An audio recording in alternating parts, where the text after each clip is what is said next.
Hey, how are you? Welcome. Are you there? Are you awake? Are you with us? Yes, it is the Talk to the Mayor program. This being what have we got? This is the first and second thing. Yeah, it's October 2nd of 2017. We're actually doing it on the first Monday. For a change. Last month it was all messed up because of, the Labor Day, and now this is the first Monday of October. It's a little bit after 7 o'clock. I'm Steve Parker. He's your mayor, Roy Zartarian. We call it Talk to the Mayor. Good evening, Steve. How are you today? Good. How are you? I'm doing fine. I noticed when you sent emails about this program, you put a little, what is it, T3M? T3M. Yes. T3. Talk to the mayor. So T3, like the three T's. Yes. M. Okay, cool. Well, it's a lot easier than typing out "Talk to the Mayor." Everybody says to me, "Are you doing Meet the Mayor again tonight?" We've only been doing the program for 37, 45 years, whatever it's been. It is Talk to the Mayor. That means that at some point in time, anytime we see that our phone lines are open, you have the opportunity to talk to Roy Zartarian or any of our guests. And we have just jot the phone number down: 860-667-5814. You can also email us at talktothemayor@nctv.org, and we'll try to get to all the questions that you have. But I think tonight there's going to be some questions that you may have out there. Even if you're watching this program months from now, you might have a question, in which case you can't do anything because we're live tonight.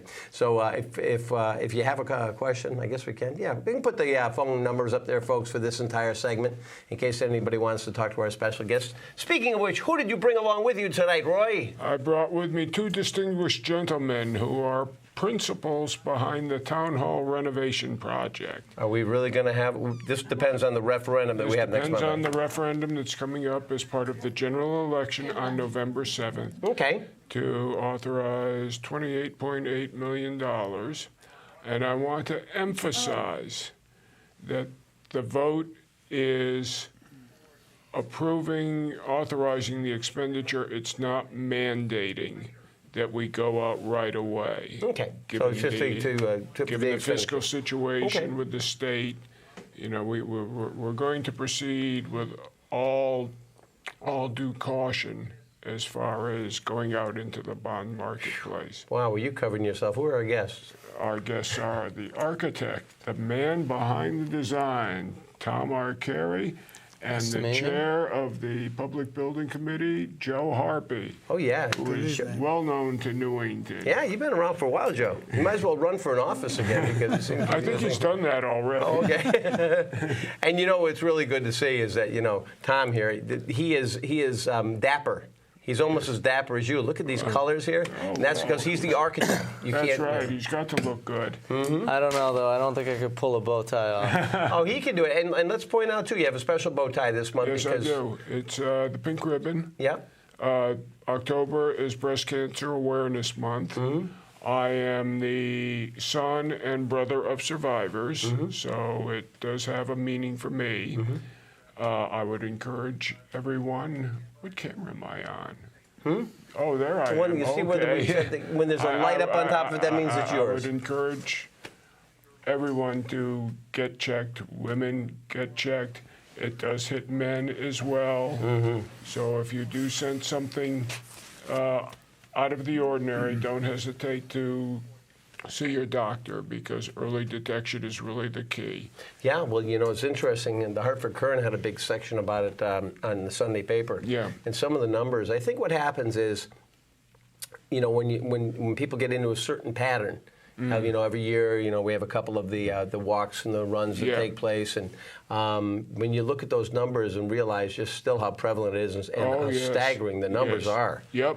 At least they're making a lot more progress, I think, but the numbers are still really, really something. Yeah.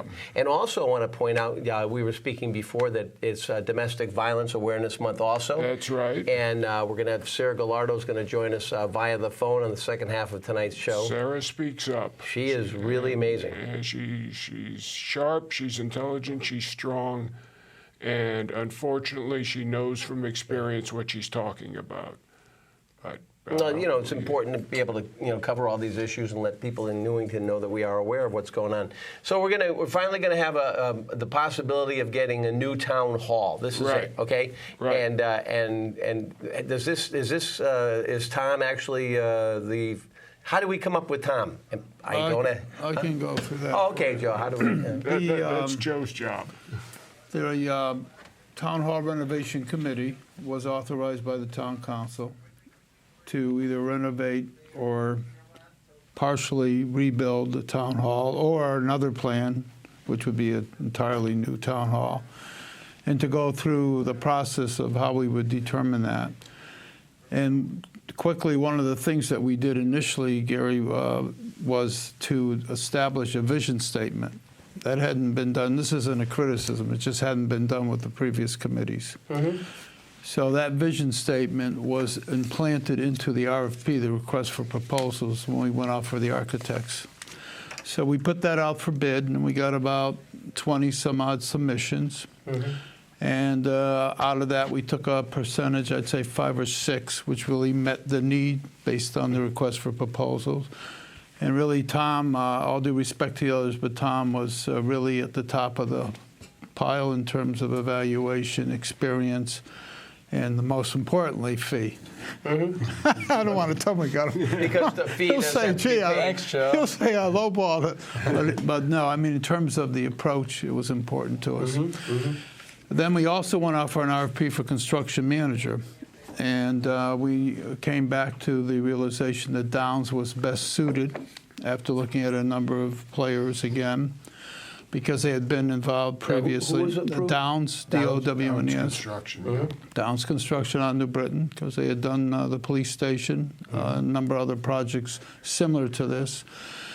So to put it in a capsule type of statement to you, we needed to shrink the footprint of the existing building. It's over 100,000 square feet. Some say 90, but with unusable space, it's close to 100,000 square feet.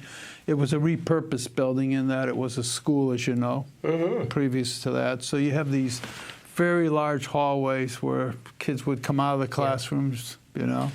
I know you didn't run in high school, but No, you walked down I the just rode hallway. my bike with the engine on it. No. So we knew that that was a wasted space, and really made a retrofit of the building that Tom will get into shortly impossible for him to make it work. And after looking at a number of options, we came up with tear it down and build new. And Tear it down and then build. a brand new building. Okay, so we take everything down. Going to take here. everything down. And what this plan does, also through the committee's effort, and I want to give kudos to Chris Miner, as the previous committee chair, we moved away from having to relocate the employees. This plan allows for them to stay on site. And Tom will get into all how that's capable and how it's possible in Especially his after we tear it presentation. down, we're going to still leave them there. Well, he's going to tell you how we're going to do that. Okay. A little tense. No. They're going to stay in the old building. We're going to be able to leave that up and build alongside of it, which is another big event. But any of the constructive criticism that the committee has heard or Tom has heard on this project, I would just say this. In order to protect an asset of the public, which this is, just like if you left all potholes and town-owned roads, people wouldn't be too happy about that. So this building has really outlived its efficiency in terms of life cycle. And you can remember the sagging roof at the community center a few years ago. yeah. They were putting strings and bamboo to keep the thing up. And then we had some other accidents, water accidents in the main building. So this resolves all of that. We like have tiles and stuff coming down in the auditorium. Yeah. too? So well, Tom's going to take this right now, but this is the resolution. The town was asking us for resolution. This plan, in my opinion, is a resolution to all these other issues. And there are a number of quick things I'll go with you that were cited from previous reports that Tom focused in on. We have poor storm drainage in the current facility, roof leaks. Since 2008, we've had roof leaks. Excuse me, I'm sorry, I didn't hear the first one. Poor storm Oh, okay. drainage systems. Okay. The HVAC system is in dire need of repair. I'm not going to go through them all, but a lack of ADA accessibility. So this resolves that. We're confident it resolves it. It protects this asset for the public, and it's really a good investment, in my opinion. Just Joe Harpy's opinion, I think it's a good investment. Now, Okay, terrific. All right, now Tom, as our architect, did you run screaming from the room when they gave you the opportunity to do that? It was one of these, I didn't know they'd actually pick me. No, what's the biggest challenge for you? Have you done any projects like this before? Well, we've done a number of projects of this magnitude in our office. The complexity associated with this particular project were two things. Well, threefold. First of all was meeting the budget. The town is very sort of fiscally conscious and set some strict goals for us to achieve. The second was really right-sizing the project. The project needed to contract. As Joe mentioned, the building is well oversized, inefficient, so we needed to find what the right size was so that we could get closer to the budget, but also provide a facility that met all the programmatic needs of the community and the community center, but do so in a way that was the most efficient. And the third of which was to try and overcome the challenge of how do you work on a very tight existing site? How do you make make a campus that works? How do you construct it without displacing the folks that are currently working here throughout the construction process?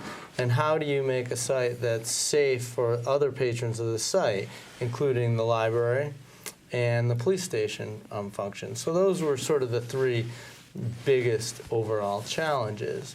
Excuse me, I'm sorry. When we talk about this entire thing, the town hall, we're going to be leaving in place, obviously, the police department and everything we have now, right? This is the stuff that's, because that was just done. So that would all stay there, not being touched. Okay, I'm sorry, go ahead. That would stay there, and the communication center for the police department, actually all public safety, is literally part of the existing town hall, the old music room for those of you who went to Newington High School. But that will stay standing and will be sealed off ultimately, so that there's no move anticipated of radio equipment. I just want to make sure that we're clear on where that is. Okay. So the first thing that we really did was a detailed programming exercise, and we met with every patron, every department, what we call the tenants of the building and tenants of the site. This includes town staff, administrative staff, includes community center staff and patrons, and it included meetings with the police department, the Board of Education, and the library board as well, to find out what their needs are. And we did detailed diagrams of the space, of each particular space in the building, so we could identify what the smallest amount, the most efficient space layout was for each component of the proposed new building. At that point, we identified a program of about 72,000 square feet, plus or minus, compared to the 100 plus that exists in this existing building. So we knew we were going to be able to get close to, we were going to be able to make the building more efficient and get close to the fiduciary goals that were established for the project. But the biggest challenge, one of the challenges that still stood out as we explored many different options, is how do we do this without moving the operations off-site? David Langdon, the facilities director here, did a number of studies of options for relocation of staff. Those included full relocation of staff off-site in portable trailers at sites that were considered throughout the community, and also included options where we could rent space from potential commercial tenants here in the community, landlords, and provide temporary town hall. The cost of that was pretty significant, and the different options range from $1.6 to $2 million. So in order to better use that $2 million for the community, we had to come up with a scheme that allowed us to do all this work while town hall operations, community center operations continued. So we came up with a scheme that is north-south oriented, which ultimately will result in construction of a new building within the existing parking areas directly to the east of the building. Will allow access to all the facilities. Once the new building is constructed, people will move from the old town hall to the new town hall community center. We will remove the existing town hall structure and then build all of the final parking and infrastructure assets around it. Okay, we're going to take a look at some of the slides that we have that were sent along to us. So why don't you bring those up for us, Scott, and take a look at some of the slides that we have here. There we go. Okay. All right, somebody walk me through this. Right. So this is a conceptual rendering of the overall facility looking from the park across the way, and you can see that the community center portion of the building will be on the south end of the building and will be directly adjacent to the park. This will allow community center activities and patrons to have direct or close access to the building. And then on the north side of the building, you'll see the taller structure, the three-story portion of the building, which will be the town hall proper, which would house administrative functions, public functions, and Board of Education functions. Okay, never mind. So where's Mill Pond? So Mill Pond in this image, this is a view of the overall final campus. Mill Pond is in the bottom right-hand corner of this image. So Garfield Street is sort of the arcing road at the bottom right, and Cedar Street is at the upper left of the site. So when you look at the campus, you can see in the upper right-hand corner is the existing library. Okay, I got you. Okay, now I see it, yep. In the bottom left-hand corner is the police station, which will be ultimately separated from the town hall building. And then in between the police station and the new building is where the existing town hall is. That will be removed in order to allow the provision of a new parking area. So the footprint's staying the same, but pretty much the structure's all new, right? The building is all new, brand new town hall community center. The positioning stay the same, but he's reduced the footprint. Really? That's correct. So in this image, this is the overall site plan. Cedar Street, again, is at the top of the image, which is north. And then Garfield is at the bottom with the park directly below it. On the upper right is the library, and upper left is the police station.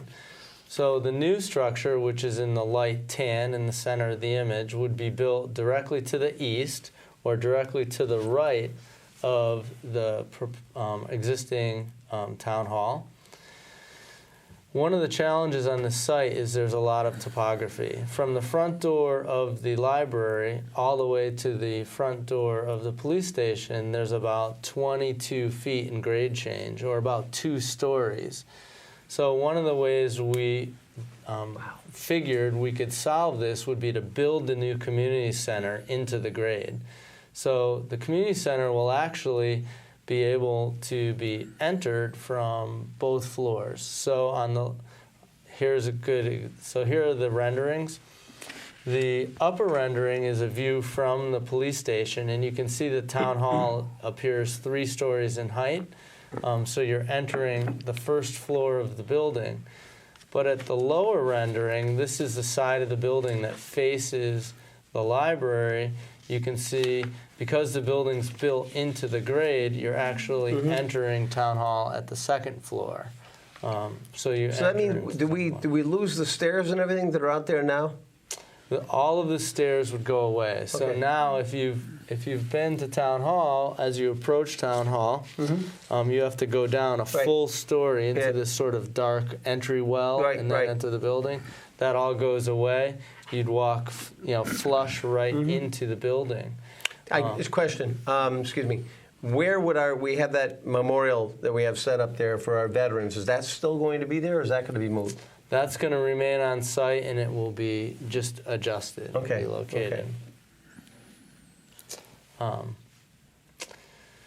So this is the first floor of the building, and to the left of the floor plan, you can see a main entrance that would face to the west and face the police station. There would be a proposed new hall, main public hall, which runs front to back of the building. Off of this hall are all in blue are the public program spaces: town clerk, tax assessor, registrar of voters, and assessor. So all of these public spaces would be directly off this public corridor, as well as in red is the new town council chambers Nice. and Board of Ed meeting room chambers. This is a space that would be divisible into multiple spaces, so it can be used as a multifunction meeting space, or both of the meeting spaces can be enlarged depending on the amount of patrons they have in the audience in that evening. Will we still have? Would it be set up like an auditorium anymore, or would it all be flat? It will be flat. Okay. The town council chambers to the bottom of that room will be elevated on Okay. a dais, and it will be set up as a state-of-the-art town council chambers. Communities like West Hartford and Weathersfield have state-of-the-art chambers if you've gone and seen those. In the center, in the connector, you can see in gray, that's the proposed new NCTV area, directly adjacent to the presentation area, the town council chambers, for ease of recording. And then in orange is the community center space. And obviously the key attribute here is the large gymnasium, which houses 2 full-size high school basketball courts. Nice. With gymnasium seating all around. And then at the outside of that space, on the corner in the bottom right, are Parks and Rec administrative headquarters. And then to the left of that is the preschool function, which will be located here. And along the upper right-hand side is a multi-function space with full kitchen. And this can be divided into 3 different meeting and activity spaces. Finally, in yellow, is the Board of Education program, It's the transition. the Transition Academy. At the second, Excuse me. That channel 14 space that we looked at there, how does that compare to the footage that we have right now? Does anyone know? I mean, are we getting squeezed out, built up more? I mean, this is a concern we have as we do this program right now. I have to ask you, what is happening as far as the space goes that we're in? All right, great. So you're going to put me on the hot Well, make us seat sound right good, away, man, because right? we could have some technical. Okay. So- hey, we're taking a look at that, Scott. Scott, we're just trying to find out what's happening to our space here. Okay. Well, that's okay, but that doesn't tell the people that are watching. So size-wise, the space is similar in size. Okay. But it's a more efficient layout. We've met with NCTV staff. And You talked to John Donahue. That's He's the correct. president now, so I can't control what he wants. Exactly. He's happy. The staff is happy, yes. And John didn't get his open no bar. open bar. Well, we got you the leather couch in the left-hand corner, John. You're all set. But, one of the challenges with this plan is to sort of embrace change to efficiencies. Pretty much all of the spaces in Town Hall and throughout the community center are facing some sort of spatial concession to become more efficient. But they operate better because now we can redesign the spaces and they can be organized in a way that is ideal for each space's operation. Are we still going to be able to have some form of a teen center in this? That is not being That was eliminated by laid Parks out and in the Rec. plans. That was, eliminated by Parks and Rec into this plan. Okay, so if we were going to do something like that, it would be towards Parks and Rec. I mean, just concerned because, again, the teen center that we have has been basically, Yeah. destroyed. I mean, and not by the kids, just that the building's old. So, it'd be great if they could have some place to go where, So the reason why the community center is designed with multifunction space, again, you saw it on that first floor plan on the right-hand side. That multifunction space, you can see it in the diagram, can be divided into 3 separate spaces to support multiple different functions. The goal would be to have teen activities here. Are we in that right-hand corner? The again? upper right-hand corner. Okay. So there's an arts and crafts space, and then there's 3 multifunction rooms which will have dedicated storage so that numerous different programs will happen within those spaces, including teen functions when they're run by Parks and Recreation. Yeah, it'd be good to have something like that where the kids can at least go. All right, if you are just joining us right now, we are live on your community access television station, NCTV 14.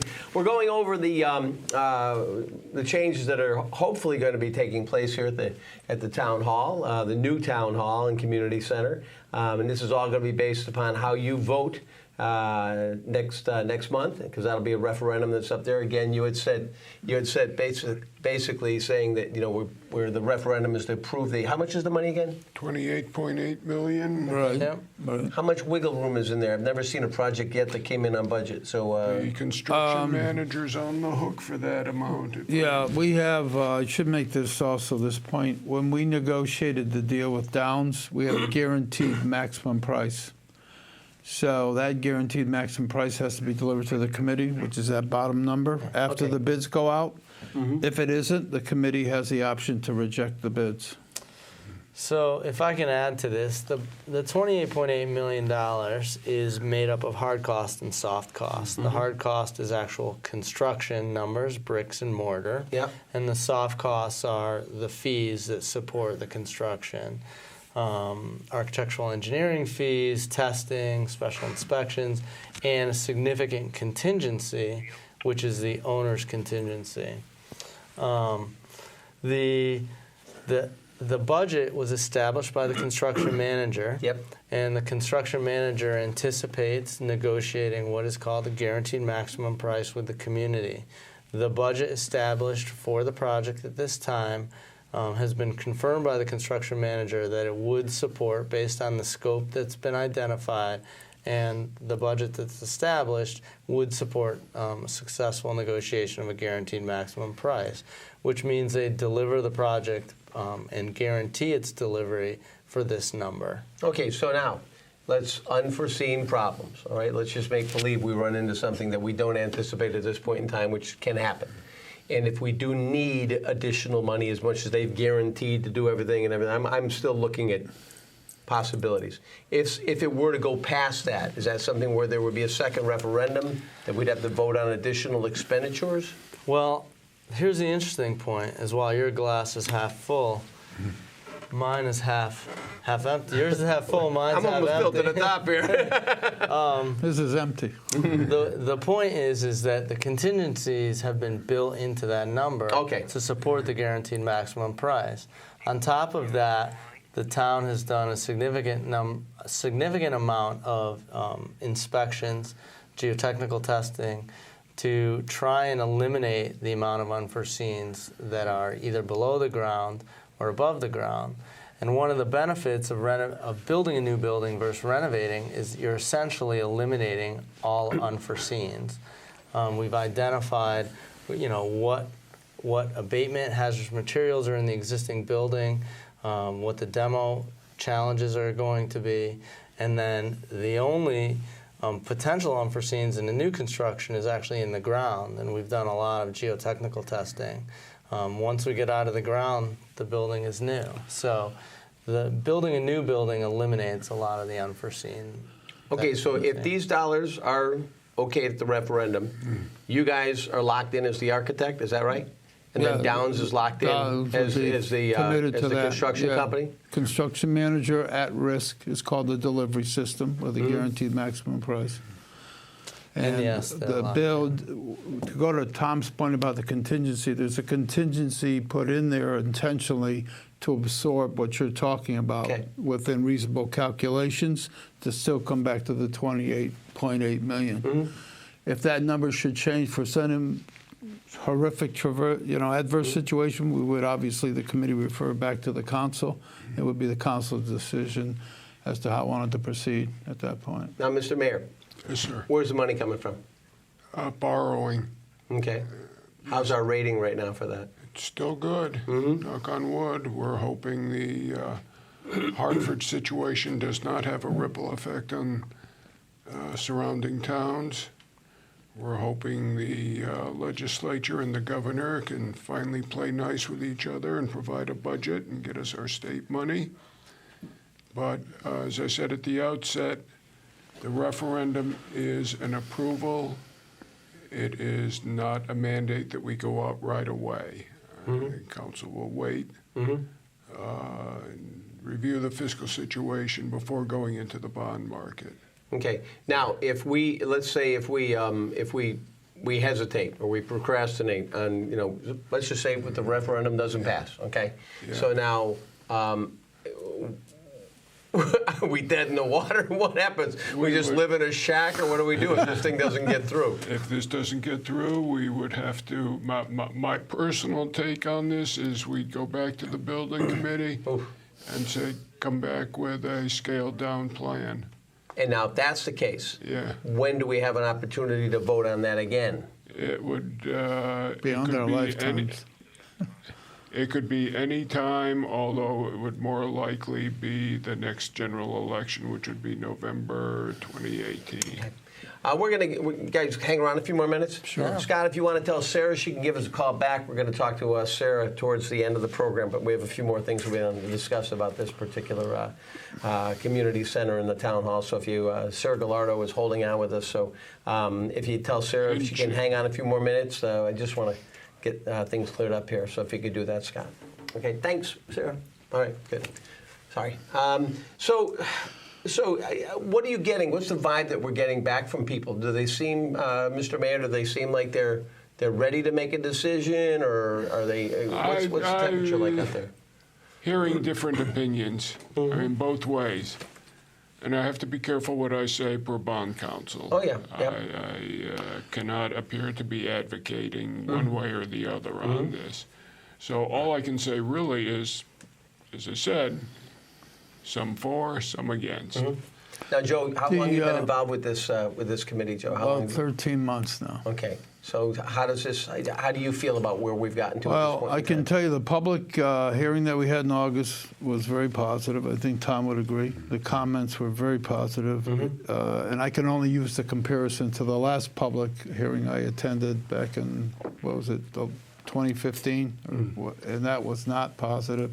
Again, no criticism to the good people that served on the committee. The public didn't care for the design or whatever it was. Yep. So if I were to take that meeting, that public meeting, and kind of transpose it into other thoughts, I think and this is just my guess, this will be a close vote, to be honest with you. It's just Joe Harpy now, the committee. But I think that the people, and I've talked to other people about this that have been involved politically, names I can't mention, they don't, and they've told me they feel that people are ready for it, that they are ready for the community center. To be honest, to go to Tom's point, it has been expanded from its current base. That was necessitated by program use and program necessities. Yeah, we know that's been tough, I should also add, when people say, well, why two high school courts? Well, the necessity for that is very functional to the educational system, because the high school practices their freshman, JV, and varsity teams over there. And which I think is, a positive utilization of the building, but it does have a demand on court time. And the supervisor, the Parks and Rec supervisor, does a great job in balancing all that, but it is a need that has to be addressed. He also has daycare, and people can say, well, what does he need daycare? I mean, that's a discussion for other people, but he has that, I believe, outsourced through a church that he has to pay rent to. And It gets outsourced through who? through he holds it at one of the churches in the center of town, I believe. Okay. And he pays a rent for that. And one can argue whether they should be in that business. I mean, I've heard that. Who is he when you say? Billy. DeMayo. Billy Oh, DeMayo. okay, gotcha. And I'm not making a judgment on that. Right. But if you're asking me to be candid in terms of criticisms, that's some of the stuff that comes back from people I've heard from. I mean, they like the project, but they're going to state their opinion on it. Mm-hmm. You know, they're not saying it's not a good function or that they don't run a good program. They just have issues about it. But as far as the town hall goes, this is, you know, such an efficient building. If it were to stand alone, people would, I think, overwhelmingly accept it. It's just a really good use, and he's got a kiosk with the building department and planning. It's all there. It all lays out through every floor of the building. It's the home of government, the people's house, as well as the Department of Education. Central direction is there. And as Tom pointed out, it provides safe passage for those kids that belong to the transition program for busing. And it protects the library's plans for expansion. Tom's done a great job in protecting their plan for expansion. He has a concept in this plan, I want to give him full credit for this, that he developed for the parking, which will be permanent parking that they need during the construction period as well as for their addition. So I think it's a very comprehensive plan. I've done this most of my life on the other end of it, lending to developers when I was in banking. And this looks like a very comprehensive, cohesive, workable, long-term, what is it, 100-year cycle you have it up to? You told Yeah, us. the building itself will be a 100-year building, and it will support programming for the next 50 years. But I think when Joe mentioned efficiency, that's really one of the strengths to the new program, is that the building will be a highly efficient, sustainable building. This will have a very efficient building envelope, a high efficiency mechanical systems, LED lighting, solar photovoltaic array on the roof of the gymnasium to support common energy uses. Overall, even though we're adding full air conditioning, new HVAC systems to a comparable building, the energy cost for this building will be $110,000 a year less just for the new building. So efficiency, sustainability, and the ability to support the programming for the community for the next 50 years is really the key end game for the project. Take one last look at this, at the building again, if we can, Scott. Let's take a look at what we're actually going to be voting on here. Yeah. Okay. Oh, that's the second floor. All right. What do we got? 3 floors? So this is a second floor plan, and in dark blue are the administrative services, mayor's office, town manager, and then in light blue are all the building services, building, planning, zoning, fire marshal.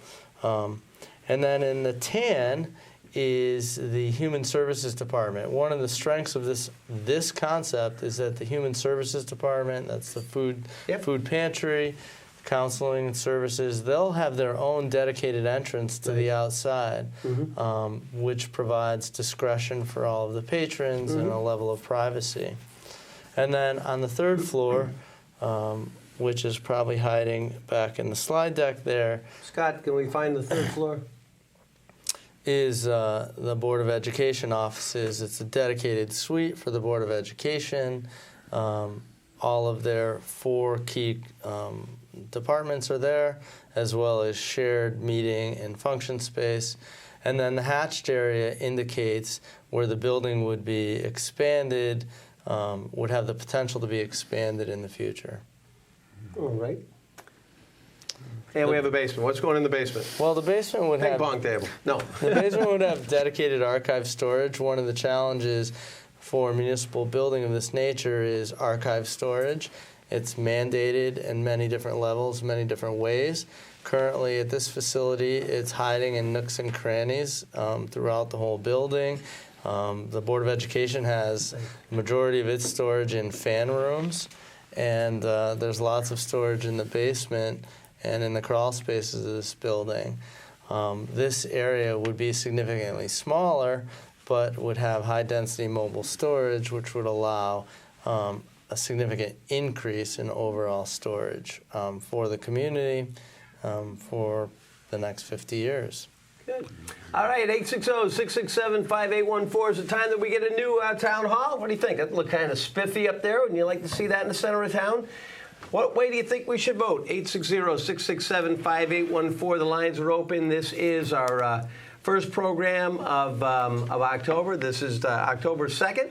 So if you'd like to call in, we are live right now on your community access television station, NCTV 14, 860-667-5814. Rose is on line 1. Rose has got some concerns about whether or not we should be doing this. Rose, go ahead. How are you? Hi, Rose. Hi there, how are you? Good, thank you. What's going on tonight? What can we do for you? I don't know, I thought maybe Mr. Arcari and Mr. Harpy missed me. That's why they were calling a special meeting on Wednesday night.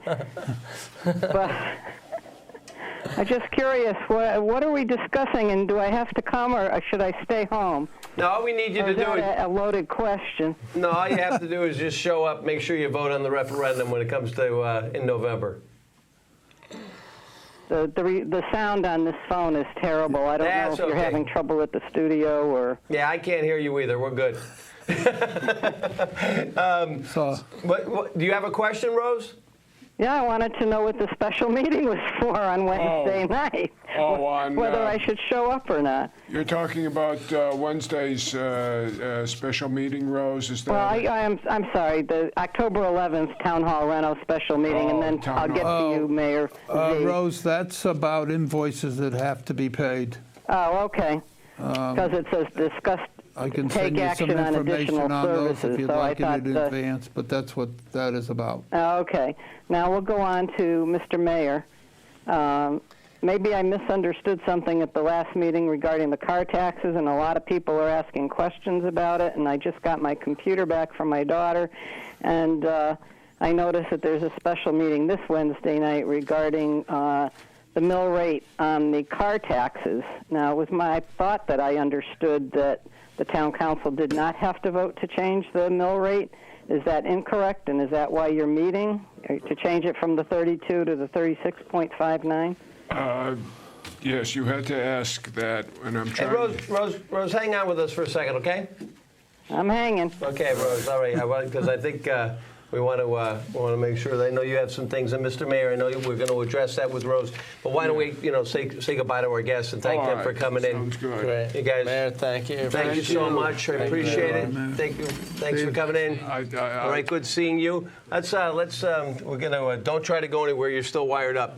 We're gonna need somebody to come in from the outside to get our guys out of here. I'm telling you, don't try to move. You're still wired up. All right. All right. So don't forget, when it's election day, you're going to have the opportunity to vote on whether or not we should approve those dollars to build ourselves a new town hall. And Rose had a question about. Was she asking about some taxes or what's going on over Yes, there?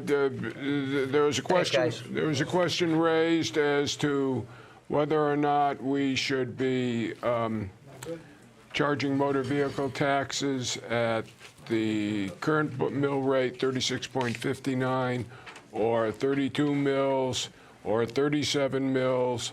And the town attorney has issued one opinion, which is that it would be permissible to go at the existing mill rate rather than what the state is saying. So that is what the discussion is going to be about on Wednesday night.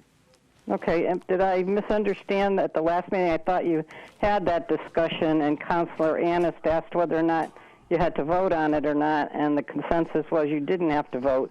Do you have to vote now to change it from 32 to 36.59? I'm just a little bit... I believe that's going to be a resolution presented for the council to act on, yes. Okay, so it was erroneous in saying you could just go ahead and do it without the council agreeing to it. Well, we want to make sure the council's on board with it. Okie dokie. Thanks a lot, Rose. And when Appreciate the call. if you charge the 36.59 and it comes in at 32, credits will be issued, or how's that going to work? Well, we'll work on that. It'll either be a credit or an actual refund, probably a credit. Okay. I'll see you at the meeting. Okay, Rose, looking forward to it. Bye-bye. Thanks, Rose. All right, our phone lines are open if you would like to talk to our Mayor, Roy Zartarian. We have a little time left in the program, about 10 minutes or so. If you'd like to give us a call, 860-667-5814. Special thanks to our guests. Absolutely. We did run a little over there. Yes. But Tom Arcari and Joe Harpy. But I do hope that those who watch, either while we're live or when it's rebroadcast, will go to the polls with a better understanding of what the project is about, and I hope it helps the voters make up their mind one way or the other. And that'll be on November 7th. November 7th. You're All right, correct. we've got an old friend on the line with us right now, Sarah. Hey, Sarah. Sarah Gallardo. Sarah speaks up. What are you speaking up about now? Of course, it's domestic violence, because this is Domestic Violence Month, and Sarah's been with us before, and Sarah's got a program. It's called Voices for Victims, Sarah? Hi, Steve. How are you? Good, thanks. How are you? Good, thank you. What's going on? Well, we've got a fundraiser coming up Saturday, October 14th. That's from 4 to 7 p.m. It's at the Knights of Columbus Hall here in Newington at 171 Tascone Place. And we're giving the proceeds of that event are going to the Veterans for Victims program. Okay, go ahead.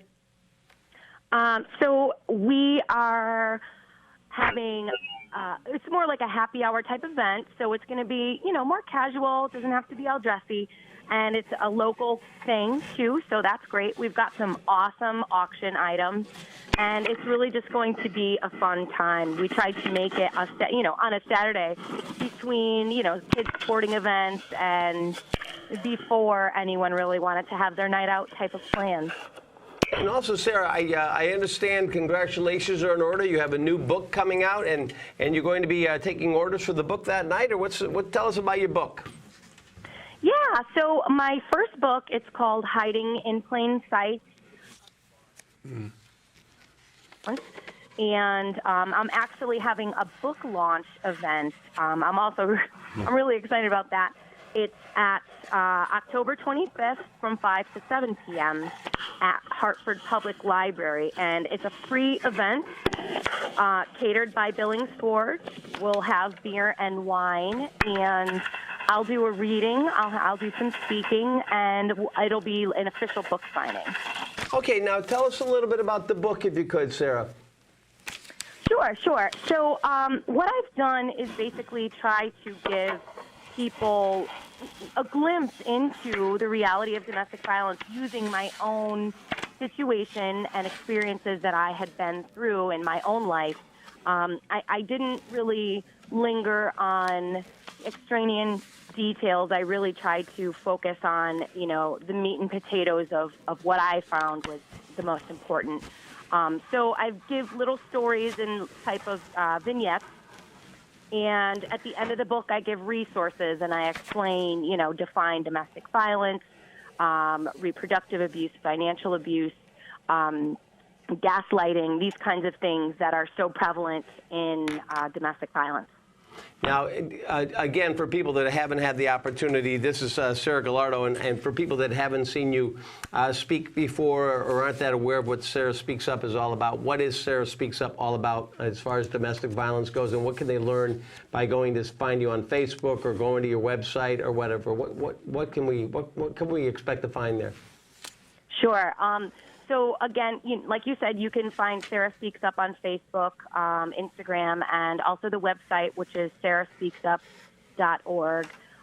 It's really about encouraging people to speak up about the truth. What's going on behind closed doors is really, by speaking up about your situation, that's when people begin to be honest with themselves and the people around them.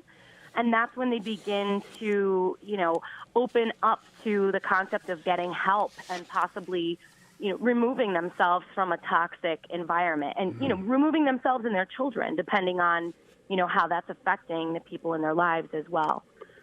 Well, I know it takes a lot of strength to do this, Sarah, and I know you've been through more than enough hell and back yourself, and we appreciate you you really getting the word out there about this, about speaking up about it, because a lot of people don't want to get into these discussions. And maybe what we can do is have you in here to the program, even though if we're outside of the, domestic violence isn't just during October, but unfortunately it's always there. So maybe we can bring Sarah in at some point in time if you'd be open to that, maybe after the first of the year. Would that be good? Sarah, you've also begun community discussion. I have, yes, I have. So that began this past week, and that went really well. It was on Thursday. Actually, Roy, thanks for showing up. That was great. What I really want to do is just open up the topic to people in the community and let them know, yes, these are hard conversations, but if we all come together and we all really, just open up about something that is admittedly difficult, then we can get through this as a community. Okay.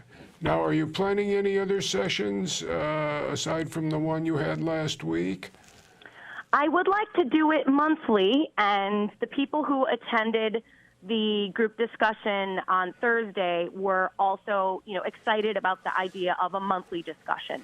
So I think what I'm going to do is maybe do a Facebook poll on one of the Newington pages and see how many people might be interested.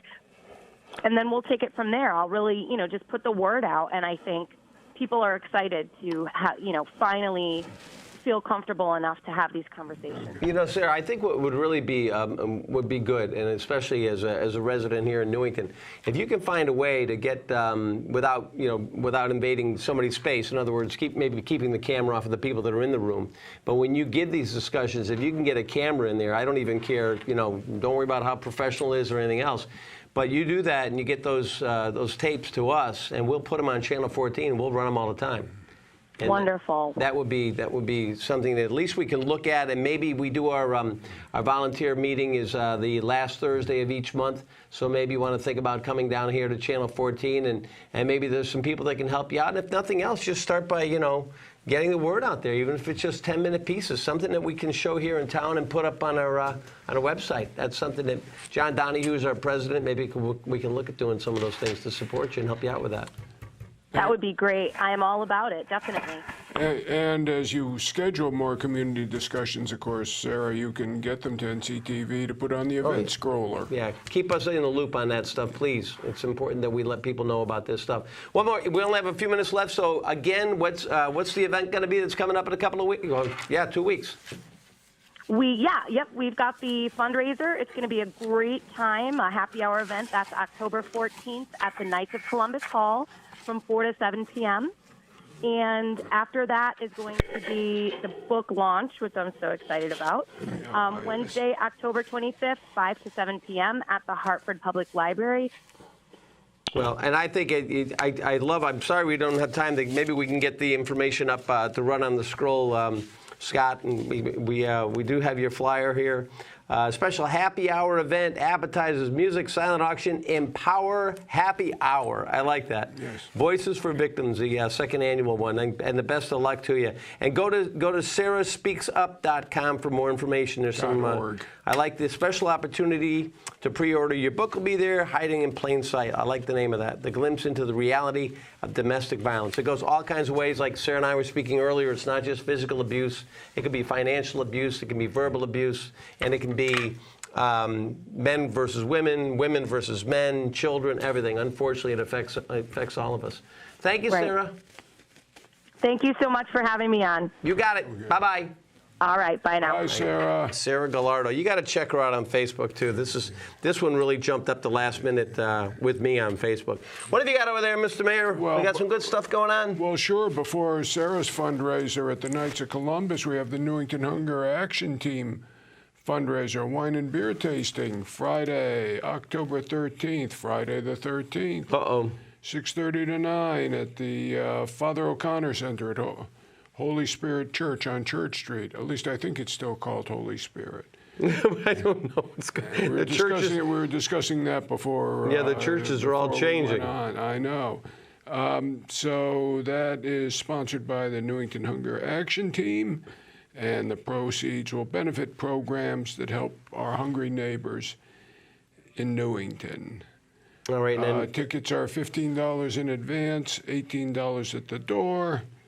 Where can we find out more? Contact newingtonhat@gmail.com. newingtonhat@gmail.com. Yes. All right, so we do know, and I believe we had. We had them on the program. Yeah, I remember that. We also had Cheryl with us from Human Services last month too. They've got some things going on. Yeah. And I apologize. I Carol LeBrecq. yes. Okay. Carol Have you got LeBrecq. that info there? No, I don't. Okay. Hang on a second. She sent me a reminder today, so this is how quickly these things happen. Okay. While you're looking for that, let me mention the Chamber of Commerce annual silent auction wine tasting chocolate challenge scheduled for Saturday, November 11th at 6:30 p.m. at the G. Fox Building in Main Street in Hartford, which is where it was held last year. Great venue for that. Okay, I've got here the. You got it. That was the wine tasting fundraiser you just covered. Yep. And also the first Wednesday in October at 6:30 p.m. at the Town Hall. That'll be this Wednesday. They're going to be talking about nutrition and the motion, mind, body connection. So that's going to be 6:30 at the Town Hall. This first Wednesday in October at 6:30, and it's going to continue on from there. And if you have any questions, get a hold of the Human Services Department and speak with Carol LeBrecq, and she can fill you in on all the stuff they're doing. Great stuff happening with Human Services. What?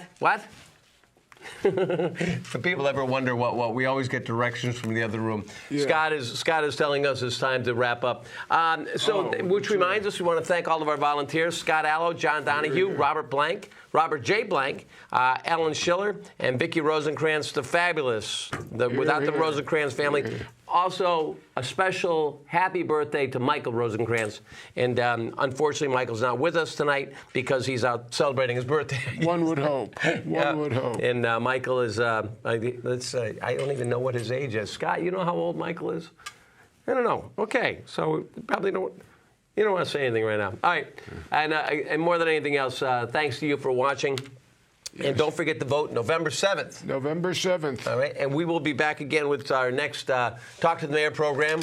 It could be you, or good luck. Or it could be somebody else. Best of luck to you, though, Roy. We really appreciate it. Thank you. And the next show will be in December. There will not be a November Talk to the Mayor. That's right, December 4th, because November we're not sure if we're going to be talking to yet. It's an adjustment period. So, but we hopefully we'll have a smiling face that's still sitting next to us. All right, that's going to do it for this edition of Talk to the Mayor. I'm Steve Parker. He's your mayor, Roy Zartarian. Hey. Great job, Roy. Thanks a lot. Thank you. Great job by you as well, Steve. All right, and a special thanks to our guests here, yes. Tom Arcari Don't and forget, Joe Harpy. Go out and vote November 7th. I'm not saying how to vote. I'm saying go out and vote. And vote on that referendum, no matter what you do. Don't Get in forget there. the question. Very important. Very important that you look all the way to the end of the piece of paper and mark yes or no. Don't forget your referendum. That's right. All right, that's going to do it. Good night, everybody. Night.